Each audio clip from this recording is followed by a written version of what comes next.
How to connect TikTok Pixel to your Shopify in the easiest, most simplest way possible. Hello everyone, welcome back to another video. In this video, I'm going to be talking you through the different steps on how you can connect your TikTok Pixel with Shopify in the easiest, most simplest way possible. So to basically start things off, what you're going to do is you're going to come over to your Shopify dashboard. Over here, you're going to go into apps.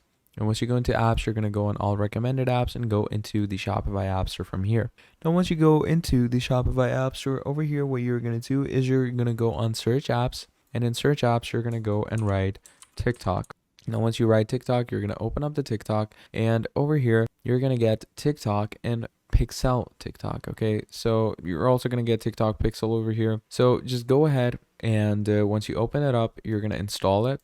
Now, once you install it, basically TikTok Pixel is going to be easily added in your sales channel automatically because it comes by default with TikTok. So just connect your Pixel from your business account and you should be good to go. So that's how you're going to add TikTok to your account, including TikTok Pixel. Just go to the app market and you're good to go. So yeah, that's about it. Thank you for watching and I'll see all of you next time. Goodbye.